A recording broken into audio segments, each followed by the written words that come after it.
Est-ce que ça a été poussif vers la fin? Mais on s'en sort avec une victoire.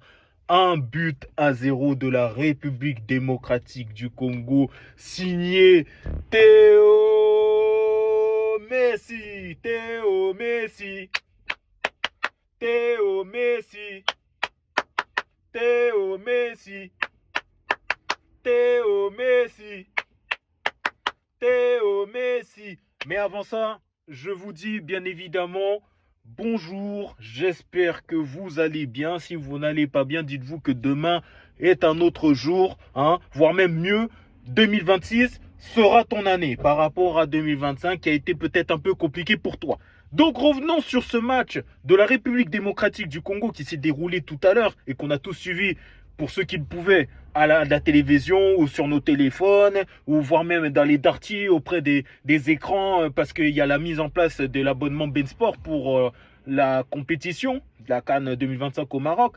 Mais voilà, victoire 1-0 de la République démocratique du Congo face au Bénin. Un but inscrit en première mi-temps par Théo Bogonda et c'est pas pour rien qu'il porte le numéro 10 et c'est pas pour rien qu'il est titulaire parce que si vous observez très bien les résultats de la République démocratique ces derniers temps en partant de 2023, Théo Bogonda est l'un des joueurs à inscrire souvent le premier but. Et c'est la vérité parce que j'avais eu la discussion avec quelqu'un sur TikTok, je sais plus, je crois que c'était à peu près 1 mois et demi qui disait oui, Théo Bogonda il n'est pas important. Théo Bogonda n'est pas important, tu sais ce que tu dis mon ami? Tu sais que c'est lui qui a inscrit le but face à la Zambie dernièrement, ce qui nous a permis de finir deuxième des éliminatoires de la CAN. C'est lui qui t'inscrit le but lors du match à Kinshasa au mois de mars. J'ai oublié le nom, je crois que c'est le Mauritanie si je ne dis pas de bêtises. Ou autre. Théo Bogonda te délivre de beaucoup de situations auquel cas tu ne penses pas trouver la solution. Tu n'as pas la solution, tu tapes Bogonda sur internet et ton problème il est réglé. Et ton problème il est réglé. C'est un truc de fou parce que on est là. Ouais, c'est vrai que nos attaquants de pointe ne marquent pas beaucoup lors de la CAN et tout, mais on a d'excellents ailiers, Point positif aussi par rapport à ça, on a du Bogonda. On a de l'autre côté beaucoup qui a fait un match de qualité, un match patron, un match, on dirait même Ronaldinho, on dirait même beaucoup qui est en train de jouer avec beaucoup à la play et tout ça, en train de faire des gestes techniques, des reins, tout ça. Et on a même Wissa qui revient de blessure et qui enchaîne petit à petit avec Newcastle et qui sera là en mars. Il n'est pas là lors de cette CAN, c'est tout à fait normal parce que il a été blessé face au Sénégal en septembre dernier. Grosse blessure. Et il est revenu qu'en décembre. Voilà.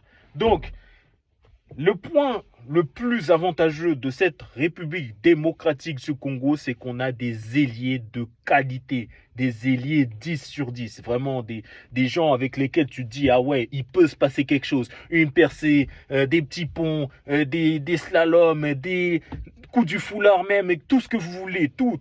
Il se passe beaucoup de choses. Il se passe beaucoup de choses. Et j'ai même oublié d'applaudir Théo Bogonda pour son but, encore une fois. Théo, il est là. Et en plus, ce qui est bien de Théo Bogonda, qu'on appelle au pays Théo Messi, c'est que, pourquoi on l'appelle Théo Messi? Parce que j'ai oublié de vous l'expliquer dans les débriefs de la République démocratique du Congo quand il est décisif. On l'appelle tout simplement Théo Messi parce que Théo Bogonda joue ailier droit, mais il utilise son pied gauche, comme Messi à l'ancienne, où il était positionné avec Barcelone et après avec l'Argentine au poste d'ailier droit, attaquant ailier droit, et avec son pied gauche, il est là, il récupère, petit enroulé, pas. Voilà, c'est pour ça qu'on appelle Bogonda, on l'appelle Théo Messi. D'ailleurs même, il s'est dit, vas-y, Théo Messi, vas-y, je vais prendre des 10. Il a pris le 10, il a assuré ses responsabilités. Voilà un vrai numéro 10, c'est quoi? Mais voilà, il y a eu des choses qui ont été rassurantes quand même. Le milieu de terrain très satisfaisant, que ce soit Kayembe, Moutoussamy, match monstre. En plus de Moutoussamy, à la fin, il a eu des crampes, tout ça, il n'en peut plus. Et en plus, on avait déjà effectué nos 5 changements. Et il s'est dit, soit j'abandonne mon équipe à 10, ça va être encore plus compliqué, soit je reste quand même blessé à 11. Et il a choisi la deuxième solution. Et oui, il est allé jusqu'au bout. Bravo Samuel, bravo. Incroyable, incroyable match de sa part. Comme Mutusami avec le Congo est en pointe basse, c'est Claude Makelele. C'est Claude Makelele, impérial dans les bons coups, récupération, tout ça. Ah, laisse tomber. Laisse tomber. C'est pour ça que moi, Mutusami, vous avez vu quand je débriefais avec Nantes, je me suis dit, c'est un gars, il est trop dans sa zone de confort. C'est quelqu'un, en fait, il faut lui mettre un peu de pression. Et en fait, au poste de milieu défensif, c'est un poste où tu as de pression parce que si tu passes, là, ça va directement au défenseur. Plutôt que milieu relieur où si tu passes, bon, tu te dis, bon, t'as 6, ou t'as un 4, ou t'as les 2 là-bas, ou t'as les 3. Voilà. Mais en tout cas, match monstre de Mutusami, match monstre même des messieurs Sadiki, les prodiges. C'est pas pour rien qu'on appelle messieurs Sadiki les prodiges. Je l'appelle tout le temps les prodiges dans les stories, vous le voyez. C'est un génie, c'est un génie. Regardez même en première ligue ce qu'il fait. Il est en train de vous confirmer. Même j'étais en discussion avec la poteau Jasmine que je dis bonjour et qui est actuellement à la CAN au Maroc. Je lui ai dit Sadiki c'est un monstre. Elle m'a dit Sadiki, je connais pas trop, mais je lui ai dit Sadiki c'est un monstre. Regarde la première ligue, Sunderland, il te fait des trucs de fou, c'est l'avenir. Je lui ai dit que Sadiki c'est votre Haj Moussa à vous pour l'Algérie. Voilà. Mais Sadiki, un génie du football, ça fait plaisir de voir des gens comme ça qui t'amènent de la technique, pas seulement le jeu de contrôle passe. C'est magnifique. Cette équipe de la République démocratique du Congo va bien. Ils ont bien préparé l'entraînement. Ils ont bien géré la communication, même au niveau des maillots. Mais ça, j'en parlerai dans un autre sujet parce que sinon, ça va faire long. Mais voilà. À noter bien évidemment Masuaku, mais Masuaku en fait bon, petit à petit ça a été dur, c'est vrai, quand le Bénin est monté un peu en intensité, et heureusement que le Bénin a une finition de merde concrètement sur toutes leurs actions offensives qu'ils ont eues. Mais Masuaku, la transversale qu'il a fait, la transversale que Masuaku il a fait, on aurait dit David Beckham. Oh, vous avez vu la transversale qu'il a fait? Oh là là là là là là, c'est terrible. Terrible. Ça me rappelle la transversale, je crois, de Asensio avec le Real Madrid contre Manchester City. Il met une longue transversale envers Mbappé. Mbappé qui finit de travailler. J'ai retrouvé cette même occasion lors de ce match. Masuaku, transversale. Théo Bongonda qui profite de l'erreur béninoise pour mettre son but, c'est impeccable, c'est très impeccable. La charnière centrale, Mbemba, Toizembe, on ne change pas. Hein. Une défense centrale qui fait du bien. Wan-Bissaka, c'est Willy Tiagnol, c'est Kafou même, c'est un niveau international. Après oui, voilà, il a fait l'opportuniste à choisir la République démocratique du Congo à la dernière seconde. On n'aime pas ça, on n'aimera toujours pas ça, ça restera toujours dans nos mots thémas, nous, mais il nous fait du bien collectivement. Et oui, parce que il faut monter en intensité pour que le Congo puisse retrouver la place où ils doivent être, parmi les meilleures équipes d'Afrique, les équipes qui doivent lever les cannes, des équipes qui doivent participer régulièrement à la Coupe du Monde. C'est ça qu'on veut, c'est ça. Et d'ailleurs, Mbemba a eu de la chance et aussi Joris Kaimbe qui est entré en seconde période, tout simplement parce que la VAR ne marchait pas. Mais que si la VAR marchait pendant le match, parce qu'il y a eu des problèmes de VAR, l'arbitre aurait signé pénalty, hein, parce que Mbemba, il y a la petite main, et Joris Kaimbe, il y a le petit contact. Et Joris Kaimbe qui a fait une entrée timide et qui a été personnellement sur ce match pas très bon défensivement. Donc, c'est pour ça que vous voyez, Arthur Masuaku, peu importe ce qu'il fait, il est toujours titulaire. Pas si, à un moment donné, j'avais des doutes sur ses sorties, tout ça, c'était pas trop fluide. Je dis la vérité, hein. J'aime bien le goal, mais c'était pas rassurant. Mais l'action qu'il a faite en deuxième période, où l'attaquant du Bénin s'est retrouvé tout seul, c'est magistral. Où tout le monde s'est dit, ouais, il va y avoir un but, et le mec, il va mettre la balle sur les jambes de Passy. Passy, il a dit, non, je vais changer le destin, je vais arrêter cette balle. Il a arrêté cette balle, Passy, c'est incroyable. Et c'est ça qu'on veut, parce que les gardiens, c'est quoi? C'est dans des matchs comme ça, cruciaux, où en plus, tu n'as pas eu beaucoup d'occasions franches de la part des Béninois. Et cette action franche, il a répondu présent. Il faut l'applaudir, Passy. Il faut l'applaudir. Hein. Parce que pour moi, le résumé... Vous voyez, un gardien, il peut faire des arrêts comme il veut. Mais si il laisse passer une balle qui pouvait arrêter, bah on dirait qu'il a fait un mauvais match. Mais le truc, c'est qu'il n'a pas trop été rassurant. Mais juste cet arrêt-là, C'est un beau match. C'est un beau match de sa part. Bakambu, son deuxième but a été refusé parce que là, il y a eu des problèmes de VAR. C'est pas juste.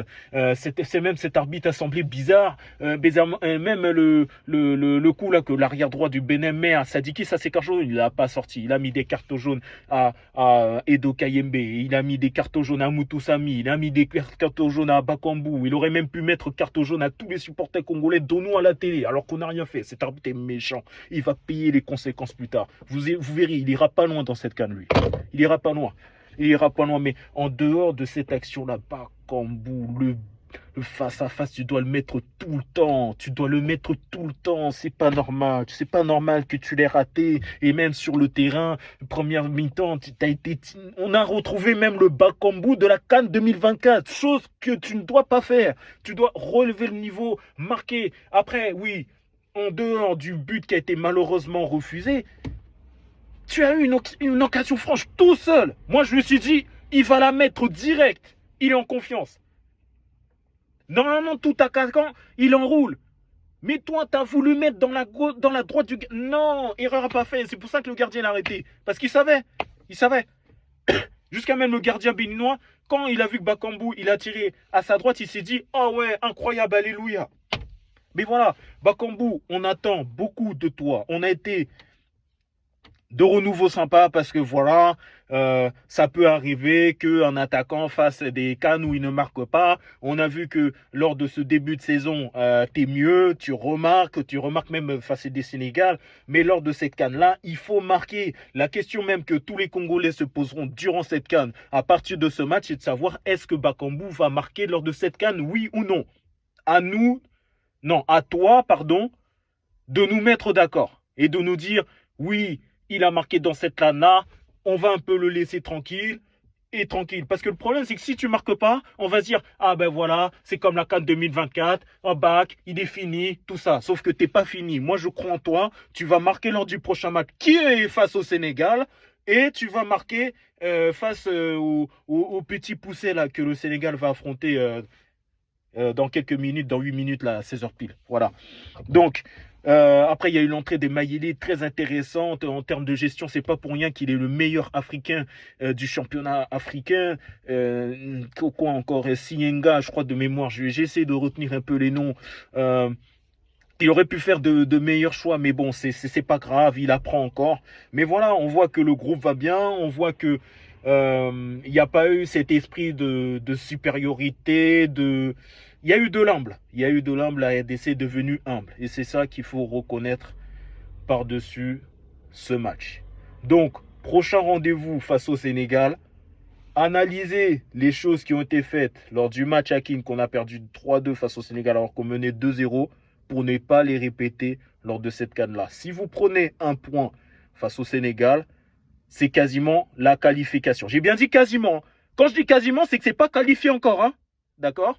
Allez, profitez de cet après-midi, hein, parce que c'est pas encore fini pour vous par rapport à la journée, parce que là, conférence des presses et tout ça, et vestiaire, et après il faut que vous alliez manger, et après il faut que vous retournez dans le camp, et après détente, mais vraiment au chaud. Alors que nous, on est là, moi perso j'ai froid, après il y a des gens qui sont allés supporter la RDC Congo à Rabat, et ils ont fait le déplacement, chapeau à eux aussi, chapeau, si tu te reconnais dans cette vidéo, applaudis-toi. Le fait d'avoir fait le déplacement à Rabat, de les avoir encouragés là-bas. Oui, parce qu'il faut le dire. Il faut aussi remercier les supporters qui sont allés là-bas. Hein, parce que nous, voilà, on a d'autres plans, ou peut-être manque d'argent, ou peut-être d'autres projets à préparer. Mais vous êtes les soldats. C'est vous les meilleurs. C'est grâce à vous également que la République démocratique du Congo ne s'est pas retrouvée seule. Allez, sur ce, je vais vous laisser parce que sinon ça va être long. Rendez-vous au prochain match face au Sénégal. Ça va chauffer. Le Sénégal, c'est pas sûr que je sois là, mais dans le cas où je suis pas là, je vais essayer de voir quelques résumés et d'en faire un débrief. Allez, merci à tout le monde. Bonne fin de journée parce que il est 15h54. Donc pour moi, 16h, 17h, bon, c'est 1h. Et voilà. Allez, merci à vous d'avoir visionné, si possible, jusqu'au bout la vidéo. Et je vous dis à la prochaine. Ciao, ciao. Bon, c'était pas prévu, mais à noter que je me suis trompé. Hein. Théo Bogonda avait marqué en mars dernier contre le Soudan du Sud. Même le score, c'était de 1-0. Et Théo Bogonda avait marqué récemment lors de la dernière journée des éliminatoires de la Coupe du Monde, toujours à domicile, au Stade des Martyrs. 1-0 face au Soudan. Donc, Théo Bogonda reste important. C'est notre Théo Messi à nous. C'est notre poulet maillot à nous. Hein? D'ailleurs, mangez du poulet maillot ce soir en référence à Théo Bogonda, voire même des beignets, si vous voulez. Des Mikate, même aussi les Makemba qui sont tout aussi métis comme Théo Bogonda. Allez, sur ce, je vous laisse définitivement. J'ai fait ma petite correction et je vous dis à la prochaine.